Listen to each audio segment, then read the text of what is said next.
જિલ્લા પંચાયત દ્વારા 10 નાળાથી કમળેજ ગામ સુધી રોડ બનાવવાની કામગીરી ચાલુ કરવામાં આવી છે અને આ રોડની કામગીરી પ્રત્યે જવાબદાર અધિકારી જલ્દીથી કોન્ટ્રાક્ટરને સૂચના આપે અને રોડ જલ્દીથી બનાવવાનું ચાલુ કરે તેવું ગામ લોકો ઈચ્છી રહ્યા છે। હાલમાં જિલ્લા પંચાયત દ્વારા 10 નાળાથી કમળેજ ગામ સુધી રોડ બનાવવાની કામગીરી ચાલુ કરવામાં આવી છે અને આ કામગીરીમાં નારી ગામના બસ સ્ટેન્ડથી લાલજી દાદાના ઘર સુધીનો રોડ આરસીસી બનાવવાનો છે। આ રોડને છેલ્લા 10 દિવસથી કોન્ટ્રાક્ટર દ્વારા ખોદીને મૂકી દીધો છે, જેથી ગામ લોકોને ખૂબ મુશ્કેલી પડે છે, કેમ કે આ રોડ પર નારી ગામના લોકો તેમજ કમળેજ ગામના લોકોનો મેઇન રસ્તો છે। તેમજ નારી ગામના લોકોને મોક્ષ મંદિર સ્મશાન યાત્રા લઈને જવું હોય તો પણ રસ્તો બંધ હોવાથી ખૂબ જ ફરીને જવું પડે છે અને થોડા દિવસ પહેલા જ એક દલિત સમાજના એક માજીનું અવસાન થતા સ્મશાન યાત્રામાં ખૂબ અગવડતા પડી હતી। આ રોડની કામગીરી પ્રત્યે નારી ગામના લોકોમાં ખૂબ રોષની લાગણી જોવા મળી છે અને તેમાં પણ ચોમાસું નજીકમાં જ આવતું હોવાથી આ રોડની કામગીરી પ્રત્યે જવાબદાર અધિકારી જલ્દીથી કોન્ટ્રાક્ટરને સૂચના આપે અને રોડ જલ્દીથી બનાવવાનું ચાલુ કરે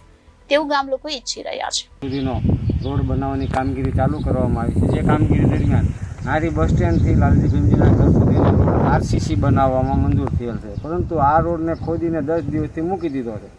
કોઈ પણ જાતની કામગીરી કરવામાં આવતી નથી, જેથી નારી ગામના લોકો અને કમળેજ ગામના લોકોને ફરીને જવું પડે છે અને બહુ તકલીફ પડે છે। આમાં વૃદ્ધો હોય છે, ખેડૂતો હોય છે, આ બધાને પારાવાર મુશ્કેલી છે। હમણાં જ તે દલિત સમાજના એક માળીનું અવસાન થયું હતું, પણ આ સ્મશાન યાત્રા પણ ફેરીને લઈ જવામાં આવી છે।